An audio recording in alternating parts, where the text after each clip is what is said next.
This is super exciting. We may have just saved ourselves thousands of dollars. So welcome back, everybody. This is a super exciting episode for us. We're over at our new river property that we're developing. We discovered an abandoned well here, and if you've seen that episode, we tested it all out, discovered that it is holding water, but it's got some kind of scum and buildup in the bottom. It's been here a very long time. It needs a good flushing, and that's what we're going to attempt to do today. Flush this well out, build a frame up here, install a pump and all the other fittings that I got. So we're gonna try to make this a little bit of an educational video as well. And fingers crossed, we don't pump this well dry. The water is good. We're gonna send some off for testing. This is exciting because we potentially have something already installed that will save us thousands of dollars versus getting a new well drilled and installed here. So let's get started. Let me show you what I got here. Because we don't have water, I had to bring water. So I brought a few 100 gallons of water over here in this tote, dropped it off, and I knew if there was any left over, there's a little bit, we could flush the well out with this as well. So this is how I used to haul water to our other property back in the day before we had us a pump and well put in over there. What I got here is basically an RV pump that goes in a camper. These are designed to work off at 12 volts, pump up to your typical 50 PSI, for example, although they don't pump quite as much as, say, a well pump will. So I've got some specialized fittings here, crimped on some ends on some 1/2-inch hose that will allow me to adapt to a water hose, because we're going to take the end of that water hose, go down in the well and just flush. Hopefully it all comes back out the top, all the sediment and stuff in there. And here's the way I'm powering it up. I just wired it into a 12-volt cigarette lighter plug, hooked it into the back of my EcoFlow unit here, and y'all have been running this. I thought this pump used a pile of power. This thing says it can run this pump for 34 hours fully charged when it's running. That's amazing. So if I ever need to go haul water off-site and use something like this, by the way, you hook solar panels to this, this may be something that those of y'all are thinking about, small off-grid cabins or hunting cabins or fishing cabins. If you can haul water in 55-gallon drums or 250-gallon totes, you could potentially power up. This gets powerful enough for showers, faucets, everything else. That's what runs in a camper. And you could run for days, no more use than you have just off the battery in here. And then if you had solar hooked up to this, you've got you a full off-grid water pump set up right here. I'm amazed how little power these pumps actually use. Stick this hose down in there until pretty much I feel it hit the bottom, which is the sediment that's down there. And we measured, that's about 18 feet down, which is plenty good for a shallow well like this. Man, we're still going. Okay, we just hit, you can see I'm almost at the end of a 25-foot hose and I've got it attached to another one, and we're hitting sediment, or either this well pipe is buried on rock or something, I don't know until we get the stuff out the bottom. But when I was dropping a weight down this, whenever we did the test video that we posted a while back, it felt like I was going in a little bit of sediment. For an old abandoned well, that is not uncommon to have to flush them out. And then once we have regular use and pumping, well, they'll keep themselves clean unless it's a collapsed well down there. I pray that it's not. Here goes nothing. Let's kick this on. Pump is pumping. We're now flushing. I'm gonna see if the hose will start dropping down anymore, and see if we get any sediment coming out the top. Now this doesn't pump as well as, say, you know, a home pressure tank, but it does put enough water in there. I think we can maybe blow this well out. Uh-oh, all right, this is dropping more and more, so apparently we are going through some sediment. That's great. Oh yeah, look at it just going down, watch this. Oh yeah, that's perfect. Look at this. We're now gaining more and more feet of depth down there. Look at that. Now we just got to flush all that sand and debris up out of here. So we're blowing it out, the pipe's filling it up. Hopefully it starts coming out the top here before long. So the more sand and grit that we can flush out like this, the less that we pull up in our pump later, because sand and grit is not good for a pump impeller. We may have to have a little higher pressure than this is providing, but I do have a fire pump, a big trash pump that I built for the house that does like 50 gallons a minute. We may have to bring that over if I don't start getting a good flush out the top here. And as a lot of viewers mentioned, another good way to blow out a well is compressed air. The problem is I'm over here in the middle of nowhere. Don't really have a big air compressor that I can bring over. My shop compressor is gigantic, 240 volts, weighs hundreds of pounds. Not really a feasible option for me. But blowing compressed air down in there, bubbling up, will actually really open a well up. So good news, bad news, I guess. The pump doesn't have quite a high enough flow to overcome the natural draining of the pipe back out the bottom. So we are flushing. The water's actually about right here and slowly coming up. But I could run out of water before we ever get it to flush up and out. But the fact that the pipe is not filling up and spewing over, which is what I want to wash the sand and stuff out, tells me that the bottom is also washing out. So that means basically we're not encased right on top of a rock, or the well has bottomed out and they abandoned it for that reason. So the fact that water is now going out means we can also pull water back up. All right, so we're back. Next morning, I have got a truck full of tools, pumps, tanks, everything. We're gonna attempt to pump water by this afternoon, but we got a lot of work to do. But first, I want to continue to flush out this well pipe. And I think I am going to take some viewers' advice and try to shove some air down there while it's filled up with water and bubble that out. I don't know that I have enough air pressure though. So I'm going to stick this hose back in there, fill it up to about right here with the water, is kind of where it sits. And then I'm going to have this air hose all the way down in the bottom. Hopefully it doesn't blow back out on me. Probably will. I've got my air compressor up to 120 PSI, and I'm basically just going to plug the air hose in. I've got an open extension in the other, so it'll just jet that air right down. Again, it's probably going to whip out. I need to see if there's any way I can tape or secure this. I didn't bring no tape. Oh, but we're going to see if we can blow all this stuff out and see what the heck happened. All right, here we go. If anything needs to be all the way at the bottom, it's this. Just leave the water hose up here. Hopefully we still have enough water in this tank.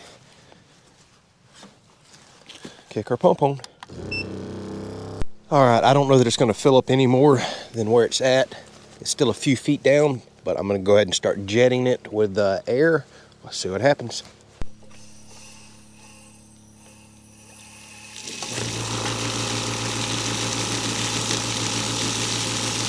Oh boy, are we getting somewhere.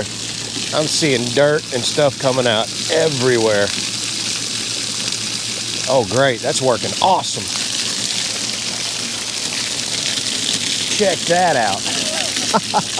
I'm seeing lots of sand in that. All right, we're slowly running out of air. We'll have to let it build up and do this again until we run out of water, I guess. But I'm really happy with all the sand that I'm seeing come out. You can see how discolored the water is. Oh yeah. All right, that worked extremely well. Let's just keep doing this.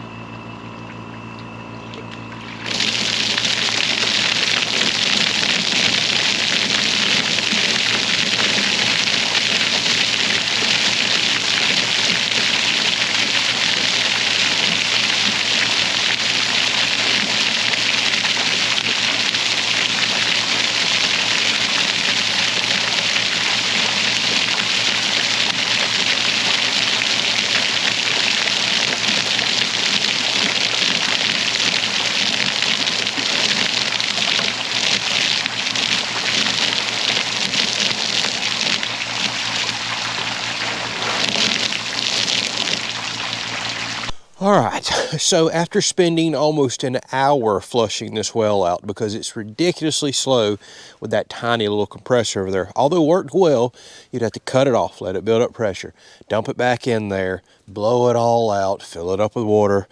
I've run out of water. I've only got a little bit left that I need to prime the pump. But let me show you what come out of there. We got a lot of sand, grit, rock and stuff, but we did just get something a little concerning. See how all on the ground, that is all just sand and everything that's washed out underneath. There's sand everywhere. We probably blew a couple feet of sand out. See all this? That's what's coming out of there. That and limestone and rock. See it all up there? It's just been blown out everywhere. Including, you know, bigger chunks of broken rock and stuff down there. Now here's what's a little concerning. At first I thought that might have been like some flint that blew out of there, but turns out that is gray pipe clay. That's the first of it that I've seen right here, but that's not what you want your well in. That can completely seal off a well, and that pipe clay does not permeate water very well, which means this could pump dry. Now, being that's the only little bit I've seen, we've got hope. We're going to move forward with pumping out. I'm down 20 some odd feet. Water level starts at 8 feet. We're down to like 22 feet, and I'm still blowing crud and stuff out. So I'm going to set my drop pipe and foot valve, the drop pipe that goes down to suck water out, a few feet above all that sand and sediment. You don't want to stick your drop pipe right in that, pulling it all out. We'll slowly pull some sand out, which is not good for the impeller, but we'll eventually flush this well out, I hope. So first and foremost, we've got to build us a little cheap platform up here. I'm going to redo all this later. I just don't know the rules and regulations. Once I start getting an inspector down here for the house and other things, I'm going to ask him if I can redo this platform. Here is a good tip for y'all on new property. Do not tear down existing platforms, especially permitted stuff like this well is permitted, because a lot of stuff is grandfathered in. Even though this platform is old, rickety, and I want it down, we're going to leave it for the time being to figure out if it's grandfathered in and I can build off of it, because often is the case, you tear down something like this, you may not get a permit to rebuild a structure here. So never take down something that's there until you've completely crossed your T's and dotted your I's, so to speak. So I'm going to talk with a lot of people. But in the meantime, I need to get water down here ASAP. So I'm planning on redoing this later and maybe building a little pump house right here that we can protect it from the elements. But all this stuff's designed to be outdoors anyways.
All right, so here we are next day, and I had to go to the store to pick up some stuff. So this is going to be my drop pipe that goes down inside of that well casing. The well casing is essentially there to keep the well from collapsing to provide structure on the outside. Now we can't just stick a piece of pipe down into the well without some way to stop the pipe from draining. So if we have an empty pipe of air, for example, the pump is not going to be able to suction the water up properly. You need to always keep this pipe full of water so when the pump kicks on, it's immediately pulling, and the siphoning effect, pulling the water up from the bottom, works correctly.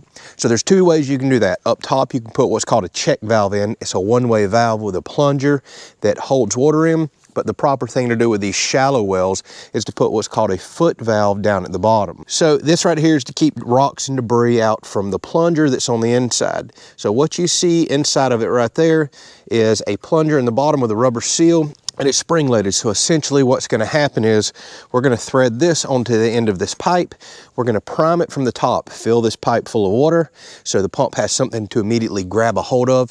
So as it starts pulling the water up, the pump itself does, it pulls this plunger up because air or water has to follow water that's coming up.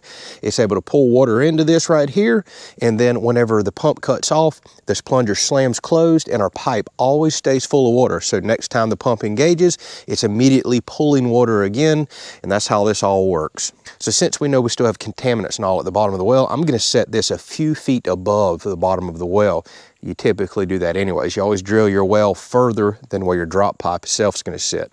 We're currently at 22 feet at the bottom, so I'm going to set this up somewhere probably around 18 feet because I'm hitting water as soon as 6 to 8 feet right now. So I've got a 10-foot buffer to play with for those drought conditions.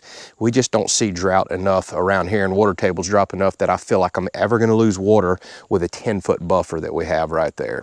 Let me go ahead and get some thread tape on this right here, and then I'll show you this whole setup that I've done, but I definitely wanted to show you this part before I dropped it down in the well because you'll never be able to see it again. And you want to make sure you get a nice secure fit down here because any leaking is going to allow this pipe to drain, and then you'll lose the prime on your pump.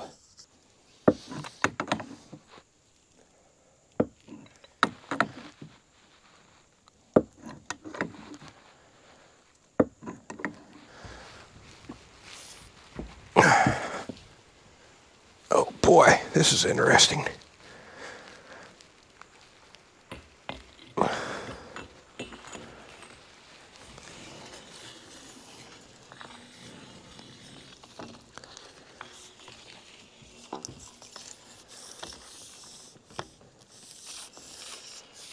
All right, it'd be a nightmare if I dropped this pipe right now.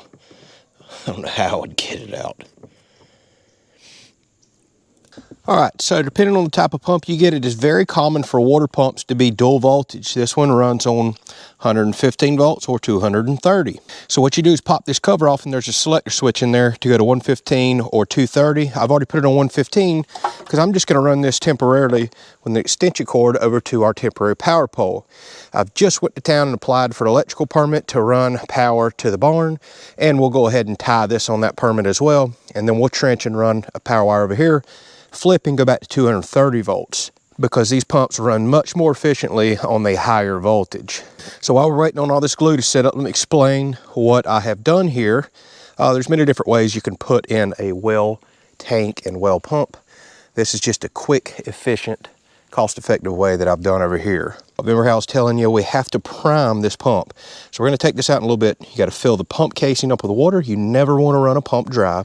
And that water will also go down this long pipe that we just put in, filling it up, sitting right on top of that foot valve. And again, I explained that's whenever we kick the pump on, the pump is immediately grabbing and pulling water, not sucking air. The water is then pressurized, comes up and out here. And I bought this little kit online. I really like this setup right here. We're running a bladder tank here. Or you can also run like a big galvanized tank that doesn't have a bladder in it. That's what we run at home with a much bigger pump. So here's what's going to happen. Water can go both directions, but on a closed up system, it's also going to force itself into this holding tank right here that holds a few gallons, but there is an air bladder up here. I just had to pressurize it. You just fill it with air right here, and that bladder pushes it back against the water in here, maintaining a good solid pressure. And a tank like this allows your pump to cycle off and on. Since it's technically a holding tank, it's a pressurized tank, because what ultimately kills a pump and pump life is cycling off and on. Most pumps really have a 100% duty cycle. They can continuously run. But what reduces the life of a pump is constant arcing of the motor off and on. Tanks really help that. Now this is a smaller tank right here, because this is just going to be a little weekend retreat. We're not watering gardens over here. We're not going to use much water at all. You need to size your bladder tank based on how many faucets, how big of a home, how much running you're going to do. This is probably as small as I would go with, and then make them much larger than this. But the bladder tank is the right setup for us over here. We got a pressure gauge. What this is a pressure relief valve. They're usually set around 100 PSI. So say if, for example, the pressure switch on the side of this pump, which reads pressure in the pump casing, if it quit working or malfunctioned and just pressurize this system way up past safe working pressure, this has got a spring-loaded plunger in it. It opens and it'll dump straight to the ground. This will kit come with a faucet right here, and I like that it's on the pre-side of my filter. I'm just going to leave this open once we start pumping and just dump water out. This is a good way to flush your system, flush your tank. Water runs over to here. I've got a cutoff valve for servicing my water filter so we don't lose all the pressure in the tank. So we can cut that off. I've got a single DuPont filter right here to help. This is plenty good media for like the sand and grit that I'm seeing over here. Eventually we'll get the tank clean, but this will stop the majority of that. It's not going to stop your iron and other things such as that. And then I put in a spigot on the other side to where we can run filtered water, like if I need to go fill up the camper holding tank or things such as that, out, down through this platform, and ultimately we'll be running underneath to the house, assuming we can put it here where we want. So that's the way this setup works. I need to really seal this up. We don't want no contaminants in the well casing, so I am going to cover this completely, silicone everything in, make sure nothing gets down in that. That's very important. Our pressure switch is already set. So this is, I believe this was a 30 PSI kick in. So once the pressure gets down to 30 PSI, this pressure switch flops over. It's actually spring loaded. It's a very simple design, been around forever. See this spring right here? You can set the tension on this, but it's already preset from factory. So once the pressure coming out of the side of this casing, going up this tube, pressing against this, can no longer hold back spring tension. The spring activates these points, click in and engage. You can see they'll click on like that, sends power to the pump. Once pressure gets back up to around 50 PSI, that's enough to override the spring. These contacts come out, and that's how a pressure switch works. Then when you lose pressure again, they re-engage. Now, something very important that we had to do, remember how I told you I had to fill this bladder up with air? Typically, whatever your pressure switch is set at, your bottom cut-in pressure, this one would be 30. You normally set your bladder tank pressure, I had to check it after I was filling, about 2 to 3 PSI lower than cut-in pressure here. This one already come with a warning and a sticker. It said to set this to 28 PSI in this tank. So that's exactly what I did. All right, moment of truth. The glue's had quite a while to set up. We are going to prime this pump like I showed y'all. Basically just fill this pipe all the way up to the bottom, kick it on, and see if we get suction. And I'm gonna let this go for quite a while to flush the well out and to see, oh, I hope we don't see that it runs empty.